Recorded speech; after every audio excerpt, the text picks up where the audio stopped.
Hello everyone, जय हिंद। आप लोगों की एडीओ की तैयारी बहुत अच्छे से चल रही होगी, ऐसा मैं आशा करता हूं। ठीक है, आज जो है एडीओ का लगातार 16वां क्लास है। ठीक है, और वीडियो को शुरू में मैं आपको बता दूं, मेरे चैनल पर जाना, प्लेलिस्ट होगा, प्लेलिस्ट में आपको एक जगह एडीओ के सारे जितने भी क्लासेस लगे हैं मैंने क्रम से जमा दी, इधर उधर आपको ढूंढने की जरूरत नहीं है।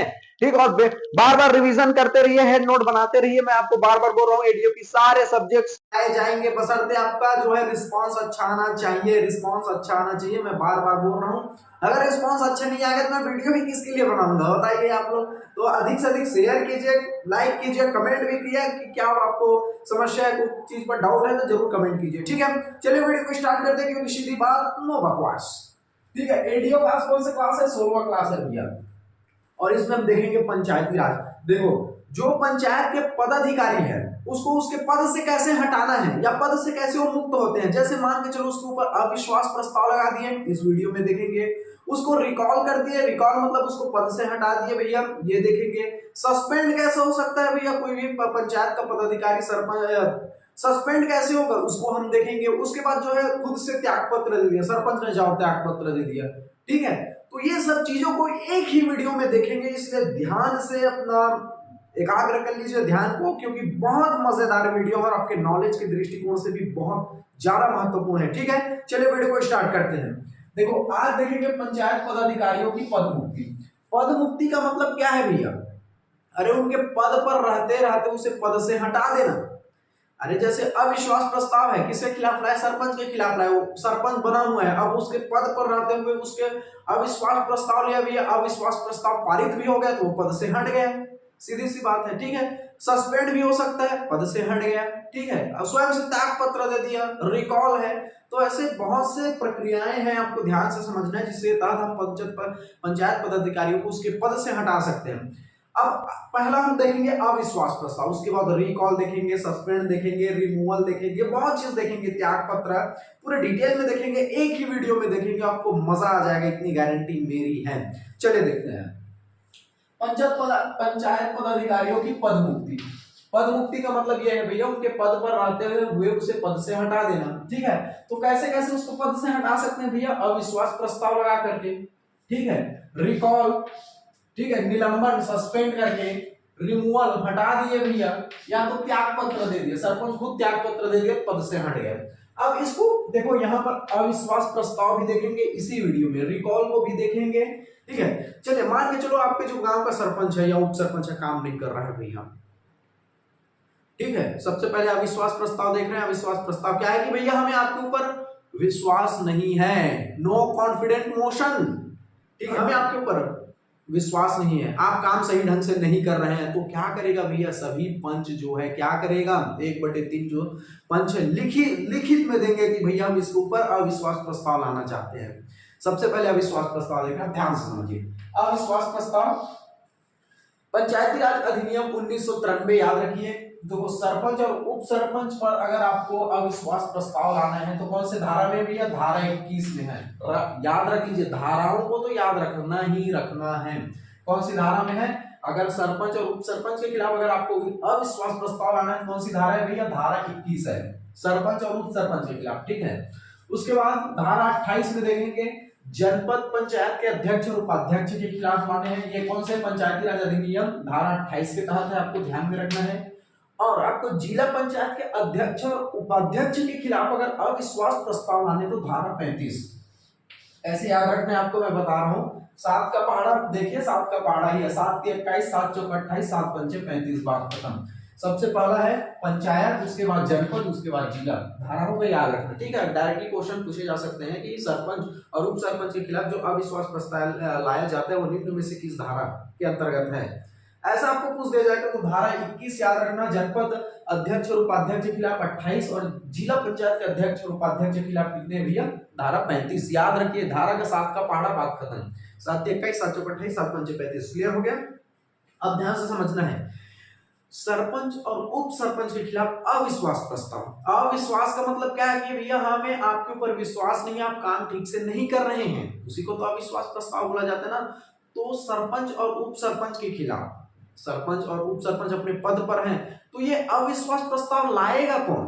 तो पंच लोग। पंच क्या करेंगे भैया? ये देखो, ग्राम पंचायत में पंचों के द्वारा ठीक है। ग्राम पंचायत में पंचों के द्वारा, मैंने बताया बार बार कि कोई भी पंचायत में, ग्राम पंचायत में वार्ड की जो संख्या है पंचों को लेकर के न्यूनतम 10 अधिकतम 20 हो सकती है। जनपद पंचायत में न्यूनतम 10 अधिकतम 25 हो सकती है क्षेत्र की संख्या। जिला पंचायत में न्यूनतम 10 और अधिकतम 35 हो सकती है, मैंने पूरा बताया।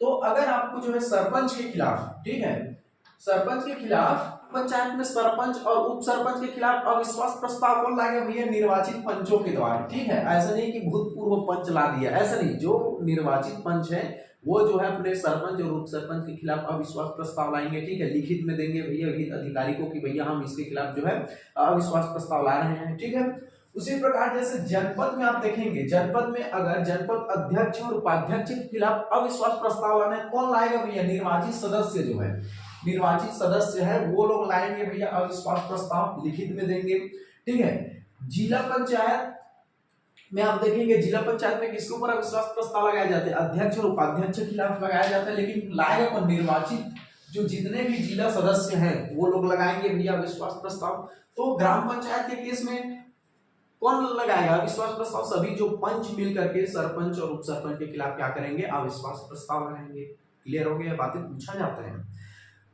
पंचायत में सरपंच और उप सरपंच के खिलाफ अविश्वास प्रस्ताव कौन लगाता है भैया?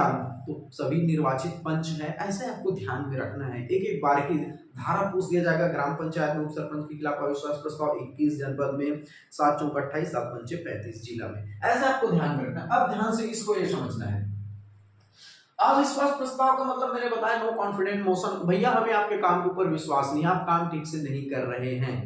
ठीक है, तो ध्यान से समझना है आपको, सरपंच और उप सरपंच, ठीक है, अविश्वास प्रस्ताव की बैठक की अध्यक्षता। अब देखो सभी जितने भी पंच है भैया उन्होंने क्या कर दिया? लिखित में दे दिया भैया विहित अधिकारी को कि भैया सरपंच और उप सरपंच जो है अपना काम ठीक से नहीं कर रहे, इनके ऊपर हम जो है अविश्वास प्रस्ताव लगा दिया। ठीक है, अब इसका बैठक भी होगा, होगा कि नहीं होगा? तो डायरेक्टली क्वेश्चन पूछे जाते हैं कि सरपंच और उप सरपंच अगर अविश्वास प्रस्ताव लगा है, अविश्वास प्रस्ताव लगा है, इसकी बैठक की अध्यक्षता कौन करेगा? पूछे जाते हैं। तो सरपंच और उप सरपंच के ऊपर अगर अविश्वास प्रस्ताव लगा है तो इस बैठक की अध्यक्षता नायब तहसीलदार या उसके समकक्ष अधिकारी ग्राम पंचायत के केस में करेंगे। सरपंच और उप सरपंच डायरेक्टली क्वेश्चन पूछे जाते हैं। कैसे पूछे जाते हैं आपको बता दूं मैं, अगर ग्राम पंचायत के सरपंच उप सरपंच के खिलाफ अविश्वास प्रस्ताव लगा है तो इसकी बैठक की अध्यक्षता कौन करेगा? तो ग्राम पंचायत में सरपंच और उप सरपंच के खिलाफ, उप सरपंच के अगर अविश्वास प्रस्ताव बैठक की अध्यक्षता कौन करेगा? नायब तहसीलदार या फिर उसी के समकक्ष अधिकारी, उसी के बराबर अधिकारी जो है इसी बैठक की अध्यक्षता करेगा। अगर जनपद अध्यक्ष और उपाध्यक्ष के अविश्वास प्रस्ताव की बैठक हो रहा है तो इसकी अध्यक्षता कौन करेगा भैया?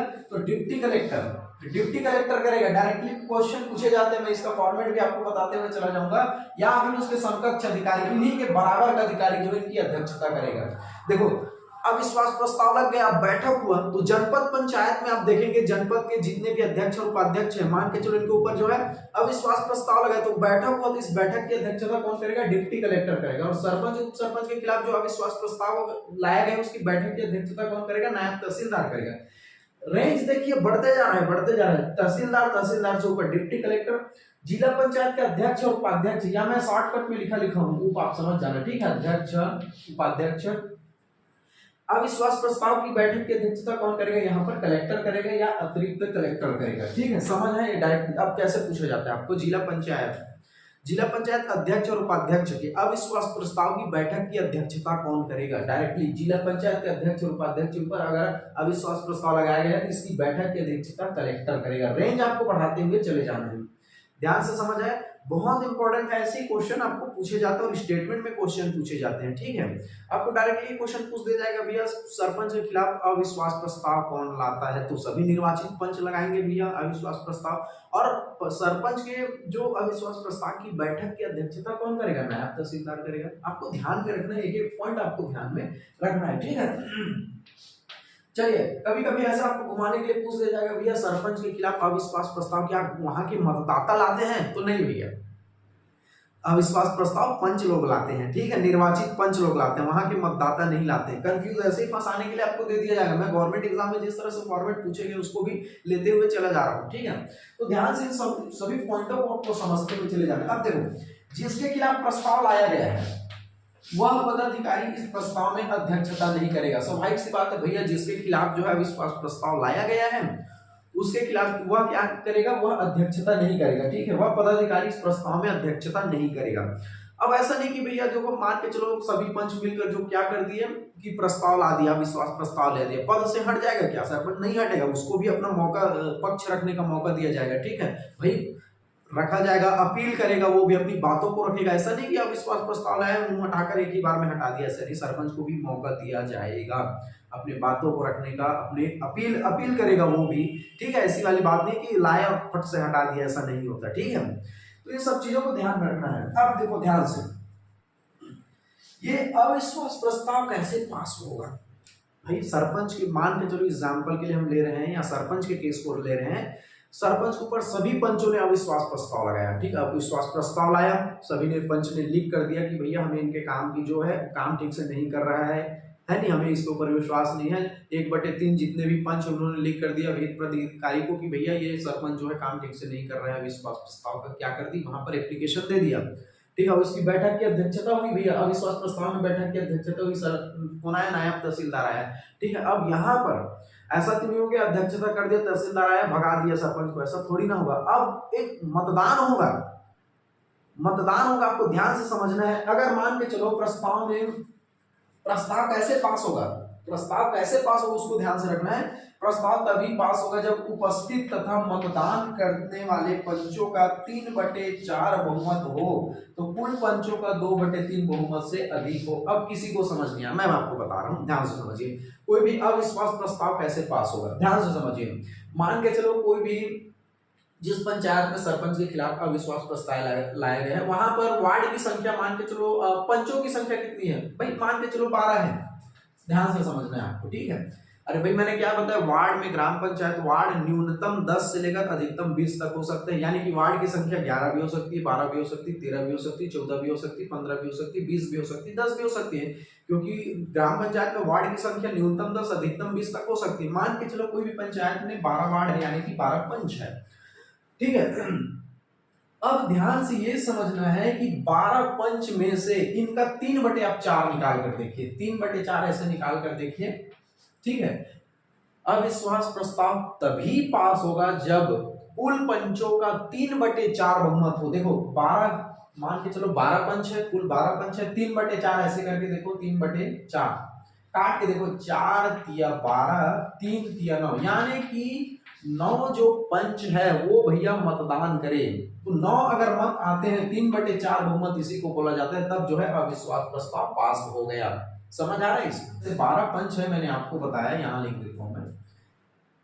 ठीक है, 12 पंच है, 12 का 3/4 निकाल, कहीं पर मान के चलो किसी पंचायत में मान के चलो 14 है, 14 का 3/4 निकाल के देखो, तो अविश्वास प्रस्ताव तभी पास होगा जब वहां के कुल पंचों का 3/4 बहुमत हो। यही किसी पर मान के चलो 15 वार्ड है या 15 पंच है, तो 15 का 3/4 करके देखो आप। ठीक है, तो ध्यान में रखना है। तो आपको ध्यान में, जैसे मैंने एग्जांपल के लिए कितना लिया, 12 पंच है, तो 12 पंच का 3/4 आप देखो ध्यान से, 3/4 करके देखो, तो 4 के 12, 3 तिया 9, यानी कि 3/4 बहुमत हो, यानी कि 9 अविश्वास प्रस्ताव के मत पर आना चाहिए बहुमत, यानी 9 पंचों का यहाँ पर क्या होना चाहिए, मतदान होना चाहिए, बहुमत होना चाहिए, 3/4 बहुमत होना चाहिए, यानी कि 9 पंच जो है इनके फेवर में होने चाहिए। आपको ध्यान में रखना है। ठीक है, और जो कि क्या है, इनके 2/3 से ज्यादा है। ध्यान से समझिए, सबसे पहले आपको एक ही फंडा समझना है, कुल पंचों का 3/4 बहुमत होना चाहिए। 12 है तो भैया 12 में 9 पंच इसके फेवर में होना चाहिए, मतदान करें कि अविश्वास प्रस्ताव इसके खिलाफ लगना ही चाहिए। ठीक है, 9 पंच अगर फेवर में आ गए भैया, तो समझ लो कि वह अविश्वास प्रस्ताव पारित हो गया। जो कि क्या है, 12 का 2/3 निकाल कर देखिए, 2/3, 3 चौके 12, तो 2/3 से ज्यादा है, यानी कि 2/3 अगर निकाल के देखें तो 8 ही आ रहा है। ठीक है, तो यही बोला गया, सिंपल से आपको समझना है, कुल पंचों का अगर देखा जाए तो 3/4 बहुमत होना चाहिए, जो कि 2/3 से ज्यादा है। स्वाभाविक सी बात है, 12 का 2/3 निकाल के देखो आप, यहां पर मैं जगह नहीं है, ध्यान से देखिएगा। ठीक है, 12 का 2/3 निकाल कर देखिए, 3 चौके 12, 8 आ रहा है। 12 का अगर आप 2/3 निकाल के देखिए, 8 आ रहा है, जो कि 3/4, 2/3 से ज्यादा है, तो का 3/4 बहुमत होना चाहिए। मैंने आपको बता दिया, ये पहली दूसरी कक्षा का है, बटा निकालना है, नहीं आपको काट छाट करना, इतना भी डिटेल में यहाँ पर बताता नहीं, मैथ्स का क्लास नहीं चल रहा है। सिंपल सी 12 का 2/3/4 करके देखिए कितना आ रहा है, 9 आ रहा है, जो कि 2/3 से ज्यादा है। 12 का 2/3 करके देखिए, 2/3 करिए 8 आ रहा है, 12 का 3/4 करके देखिए 9 आ रहा है, यानी कि 2/3 से ज्यादा है। सिंपल सी बात, अब ये समझना है कि भैया पंचों का 3/4 बहुमत होना चाहिए, क्लियर, तभी पास हो जाएगा। अब ध्यान से समझना है भैया, अब देखो कोई मान के चलो कोई भी सरपंच के खिलाफ अविश्वास प्रस्ताव लगा दिया, तो क्या सरपंच हाथ पे हाथ धरा बैठा रहेगा भाई? अब भाई उसको भी तो अपना पक्ष रखने का, अपनी बातों को रखने का मौका दिया जाएगा। सरपंच जो है कहाँ अपील करेगा? सीधा सरपंच या उप सरपंच कहाँ अपील करेगा? कलेक्टर के पास अपील करेगा। कितने दिन के भीतर? 7 दिन के भीतर अपील करेगा भैया, ठीक है भैया, हमारे पर अविश्वास प्रस्ताव लगाया जा रहा है, जो भी बातें हैं भैया अपील करेगा कि हम ऐसा नहीं, हम काम ठीक से कर रहे हैं, हमारे पर जो भी बातें हैं, तो उनको भी अपील, अपना पक्ष रखने का मौका दिया जाएगा। और जो निर्णय है, कलेक्टर जो है निर्णय भैया 30 दिन के भीतर देगा। समझ आ रहे हैं? ध्यान से अब यहाँ पर यह समझना है आपको, ज्यादा गोदागादी हो गया क्या? तो ध्यान से समझिए, देखो पंच और उप सरपंच के अविश्वास प्रस्ताव की बैठक की अध्यक्षता तहसीलदार कर रहा है, लेकिन ये जो सरपंच उप सरपंच अपना अपील कहां करेगा? कलेक्टर के पास करेगा, 7 दिन के भीतर करेगा, और अंतिम निर्णय 30 दिन के तक देगा, ठीक है। ध्यान से समझिए, जनपद अध्यक्ष और उपाध्यक्ष अविश्वास प्रस्ताव की बैठक की अध्यक्षता डिप्टी कलेक्टर करता है, लेकिन अगर जनपद अध्यक्ष उपाध्यक्ष को अपील करना है तो कहां करेगा? संचालक के पास करेगा, ठीक है। संचालक पंचायत को अपील करेगा, वो भी कितने दिन के भीतर? 10 दिन के भीतर अपील करेगा, और अंतिम निर्णय ये भी 30 दिन के भीतर देगा, ठीक है। अब ध्यान से समझना है, जिला पंचायत अध्यक्ष और उपाध्यक्ष अविश्वास प्रस्ताव की बैठक कलेक्टर करेगा, लेकिन जब जिला पंचायत के अध्यक्ष उपाध्यक्ष को अपना जो है अपील करना है तो राज्य सरकार के पास करेगा, कितने दिन के भीतर? 15 दिन के भीतर। देखो ये समझना है, कंफ्यूज मत होना है, अविश्वास प्रस्ताव की बैठक की अध्यक्षता कौन कर रहा है, और ये जो जितने भी पंचायत पदाधिकारी अपना अपील किसके पास कर रहे हैं, इसको भी ध्यान में रखना है। जैसे सरपंच उप सरपंच कलेक्टर के पास कर रहे हैं, कितने दिन के भीतर? 7 दिन के भीतर कर रहे हैं, अंतिम निर्णय 30 दिन में देगा, ठीक है। जनपद अध्यक्ष उपाध्यक्ष संचालक पंचायत को अपील करेगा 10 दिन के भीतर, अंतिम निर्णय 30 दिन में। और जिला पंचायत जो अध्यक्ष उपाध्यक्ष है वो राज्य सरकार को अपील करेगा 15 दिन के भीतर, और अंतिम निर्णय जो है 45 दिन में देगा, ठीक है। ये था अविश्वास प्रस्ताव, ध्यान से समझना है। अविश्वास प्रस्ताव कब नहीं लाया जा सकता? मान के चलो भैया, अभी जितने भी नवनिर्वाचित पंच हैं, सरपंच है, उप सरपंच को मुश्किल से 6 महीने हुए कार्यकाल करते करते, बेचारा अभी अभी जस्ट बन के आए हैं, 6 महीना हुआ है, और सभी पंच लोग सोचेंगे कि भैया इनके ऊपर अविश्वास प्रस्ताव लगाया जाए, नहीं लगेगा। अरे भैया उनको कम से कम 1 साल तो होने दो, कुछ काम तो करने दो, तभी तो आप किसके आधार पर अविश्वास प्रस्ताव लगाओगे? फिर बेचारा 6 महीना हुआ है, 4 महीना हुआ है, अभी जस्ट नया नया बन के आया है, अब तुरंत 4 महीनों में इसके खिलाफ अविश्वास प्रस्ताव लगाओगे, बोलोगे तो नहीं लगेगा। कम से कम सरपंच उप सरपंच को 1 साल का कार्यकाल पूरा करने दो भैया, तब जाकर अविश्वास प्रस्ताव लगेगा, ठीक है। अब मान के चलो एक बार आपने, जैसे सरपंच उप सरपंच का कार्यकाल 1 साल हो गया, ठीक है, 1 साल हो गया, अब आपने अविश्वास प्रस्ताव लगा भी दिया। अब अविश्वास प्रस्ताव लगा गया, वो फेल हो गया, फाल्ट हो गया, आप लोगों ने वो पास नहीं हुआ भाई। अरे आपने अविश्वास प्रस्ताव लगाया, जैसे सरपंच उप सरपंच का कार्यकाल 1 साल से ज्यादा हो गया, सभी पंच ने मिलकर अविश्वास प्रस्ताव लगाया, वो अविश्वास प्रस्ताव फेल हो गया, आप अविश्वास प्रस्ताव पास ही नहीं कर पाए, तो आपने जो पहला अविश्वास प्रस्ताव लगाया, कम से कम आप अविश्वास प्रस्ताव को लगे अब 1 साल हो जाना चाहिए, तब फिर दोबारा लगाना आप भैया अविश्वास प्रस्ताव। ऐसा नहीं कि अभी लगाए 1 साल, अब तुरंत 2 महीना बाद फिर लगा दिए, ऐसा नहीं होगा। तो अविश्वास प्रस्ताव अगर आपने लगाया है तो कम से कम वो अविश्वास प्रस्ताव को 1 साल होने दो, 1 साल बाद जो है फिर से आप जो है अविश्वास प्रस्ताव लगाएंगे। बताया ना अभी मैंने कि अगर मान के चलो अभी अभी मेरे ऊपर 1 साल का मैंने कार्यकाल पूरा कर लिया, मेरे ऊपर अविश्वास प्रस्ताव लगाया, 4 महीने हुआ है अविश्वास प्रस्ताव लगे, अब फिर 5वें महीने में मेरे ऊपर लगाओगे तो नहीं लगेगा। कम से कम अविश्वास प्रस्ताव लगने के 1 साल बाद फिर आप लगा पाओगे, ठीक है। ये हो गया। सबसे पहले क्या है, अविश्वास प्रस्ताव कब नहीं लगाया जा सकता भैया? उनका कार्यकाल 1 साल तो पूरा होने दो, 3-4 महीने में नया नया है, 4 महीने में आप लगा दिया, नहीं लगेगा। एक बार अविश्वास प्रस्ताव लगाया है तो कम से कम अब 1 साल बाद ही लगा पाओगे आप। ये हो गया दूसरी बात। तीसरा महत्वपूर्ण बात यह है कि अगर कार्यकाल 6 माह शेष बचा हो तो अविश्वास प्रस्ताव नहीं लगा सकते। जैसे मान के चलो कोई सरपंच है, अपने 5 साल में 4 वर्ष 8 महीने कार्यकाल पूरा कर लिया, 4 वर्ष 8 महीने कार्यकाल पूरा कर लिया, उनका 5 साल में 4 महीने बस बचा है तो नहीं लगा सकते। कम अगर 6 महीने से कम उनका कार्यकाल बचा है तो आप अविश्वास प्रस्ताव नहीं लगा सकते, इसको नोट डाउन कर लेना, ठीक है। समझ आए भाई, बेचारा 4 वर्ष 8 महीने रह लिया अपने पद पर, उसका पद 4 महीने और बचा है, तो कहां से लगाओगे? 6 महीने से तो कम है ना 4, तो 6 माह से अधिक का कार्यकाल बचा है, जैसे 11 माह और बचा हुआ है उनके कार्यकाल, 5 साल पूर्ण में 11 माह और बचत लगा सकते हैं, क्योंकि 6 माह से अधिक का कार्यकाल बचा हुआ है। ये था अविश्वास प्रस्ताव। ठीक है, अगला देखते हैं। अविश्वास प्रस्ताव हमने देख लिया भैया, अगर कोई भी पंचायत पदाधिकारी को उसके पद से हटाना है तो अविश्वास प्रस्ताव लगा करके उसे पारित करके उसे पद से हटा सकते हैं। उसके बाद मैंने क्या बताया था, रिकॉल या प्रत्यावर्तन करके भी उसे पद से हटा सकते हैं, सस्पेंड के थ्रू हटा सकते हैं, रिमूवल के थ्रू हटा सकते हैं, उसे त्याग पत्र देकर के वो अपने पद से हट सकता है। पूरे को इसी वीडियो में देखेंगे। अविश्वास प्रस्ताव देख लिया। अब रिकॉल मतलब क्या होता है? प्रत्यावर्तन। ठीक है, कंफ्यूज मत होना, या वापस बुलाए जाना। मान के चलो कोई सरपंच है, ठीक है, और पंच है, वो अपने पद पर है, अपने पद पर रह के भैया मनमानी कर रहा है, काम ठीक से नहीं कर रहा है, या फिर ग्राम सभा के दिशा निर्देश को नहीं मान रहा है, तो ऐसी स्थिति में क्या करेगा भैया? सभी मतदाता क्या करेगा? रिकॉल करेगा। ओ भैया सरपंच पंच साहब, आप अपने पद पर रहते हुए ठीक से नहीं कर रहे हैं, वापस आ जाइए, आइए पद से वापस आ जाइए, अब कोई काम के नहीं है। इसी को बोला जाता है रिकॉल।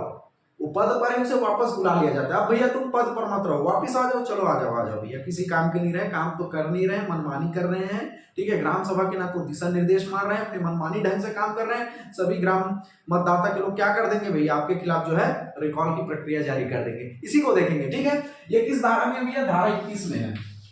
ये पूछा जाता है रिकॉल की प्रक्रिया धारा किस में? धारा 21 का, धारा 21 का याद रख लीजिए। रिकॉल मतलब मैंने बताया वापस बुलाना या प्रत्यावर्तन, इसी को बोलते हैं। भैया वापस आ जाइए, अपने पद से जो है वापस आ जाइए, कोई काम के नहीं है, आप लोग आ जाइए भैया। ठीक है, तो ध्यान से समझते हैं इसी को। पंचायत सदस्यों का वापस बुलाया जाना या प्रत्यावर्तन बोलते हैं इसी को, या फिर रिकॉल बोलते हैं। ये किसमें? धारा 21 का में है, याद रखिएगा। ठीक है, और जो ग्राम पंचायत के पदाधिकारी जैसे सरपंच उप सरपंच के खिलाफ अविश्वास प्रस्ताव किसमें है? धारा किसमें है? 21 में है। ठीक है, 7 चौक 28 7 पंच 35 मैंने बताया था, ये धारा 21 का में, याद रखिए। ठीक है, मतदाता द्वारा कौन लाएगा भैया?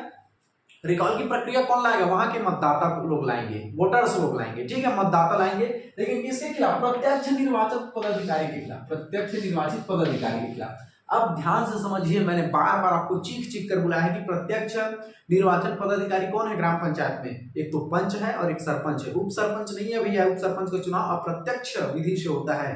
तो यहाँ पर इसी पॉइंट को समझना है भैया, ये प्रत्यक्ष जो निर्वाचन पदाधिकारी है, जैसे पंचायत में कौन है? प्रत्यक्ष निर्वाचन, जिसको डायरेक्ट आपने वोट दिया है, सरपंच है प्रत्यक्ष, और पंच है क्योंकि अपने अपने वार्ड के लोगों ने डायरेक्ट पंच को अपना जो है वार्ड का पंच बनाया है। तो ध्यान रखना, रिकॉल की जो प्रक्रिया है, रिकॉल की प्रक्रिया है प्रत्यक्ष निर्वाचन पदाधिकारी, यानी कि सरपंच के खिलाफ और पंच के खिलाफ ला सकते हैं रिकॉल की प्रक्रिया।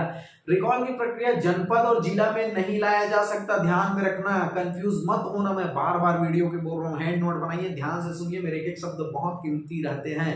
तो रिकॉल की जो प्रक्रिया है, प्रत्यावर्तन की प्रक्रिया, मतदाता लाएंगे, लेकिन ये प्रत्यक्ष निर्वाचन पदाधिकारी जैसे सरपंच और पंच के खिलाफ लाएंगे, क्योंकि ये प्रत्यक्ष चुनकर आए हुए हैं, और जनपद और जिला में इसको नहीं बुलाया जा सकता। ठीक है, ये पंचायत के लिए आपको ध्यान में रखना है।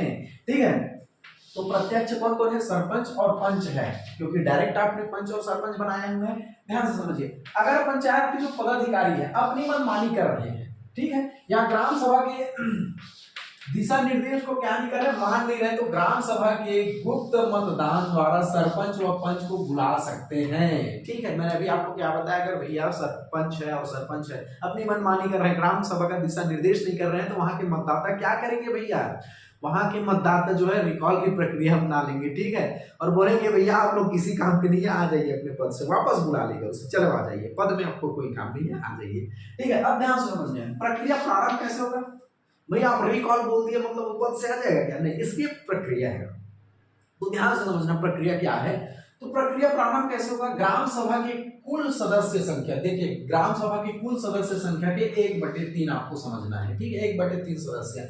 अब मान के चलो ग्राम सभा में कुल सदस्य, एग्जाम्पल के लिए हम समझ रहे हैं, मान के चलो 1000 है। ठीक है, ग्राम सभा की कुल सदस्य संख्या कितनी है? 1000 है। इसका 1000 का 1/3 निकाल के देखिए, 1/3 ऐसे निकाल के देखिए, लगभग कितना है?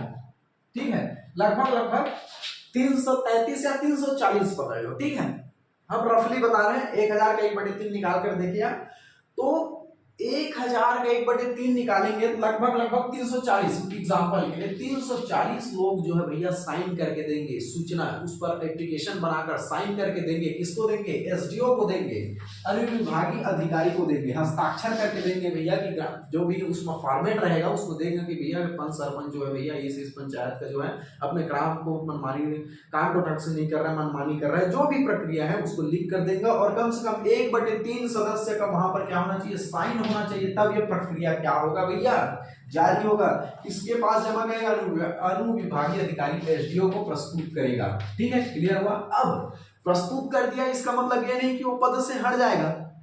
अब क्या होगा? राज्य निर्वाचन अधिकारी गुप्त मतदान कराएगा। ठीक है, राज्य जो निर्वाचन अधिकारी है गुप्त मतदान की व्यवस्था की जाएगी। आपको ध्यान से समझना है। देखो आप समझिए भी, आपके गांव में जो सरपंच है, पंच है, सही ढंग से काम नहीं कर रहे, तो देखो पंच है तो अविश्वास प्रस्ताव के तहत हटा सकते हैं। रिकॉल देखो सभी मतदाताओं को, या तो उसको बोल दे भैया त्याग पत्र दे दे करके सस्पेंड के थ्रू हट सकते हैं, है नहीं? ये सब चीजों से वो अपने पद से हट सकते हैं। ध्यान से समझिए, बहुत इंपॉर्टेंट है। और बार बार बोल रहा हूँ, मेरी वीडियो लगातार आएंगी, अब इस इधर रफ्तार में बढ़ा रहा हूँ। ठीक है, ध्यान से समझिएगा। तो निर्वाचन जो अधिकारी गुप्त मतदान की व्यवस्था करेंगे। 1/3 लोगों ने जो अनुविभागीय अधिकारी को लिख कर दे दिया भैया, हस्ताक्षर करके दे दिया, राज्य निर्वाचन अधिकारी गुप्त मतदान करेगा। ध्यान से समझना है, कुल मतदाता के आधे से अधिक, ध्यान समझना है, वापस बुलाने के पक्ष में मतदान करे तो बहुमत पारित हो जाता है।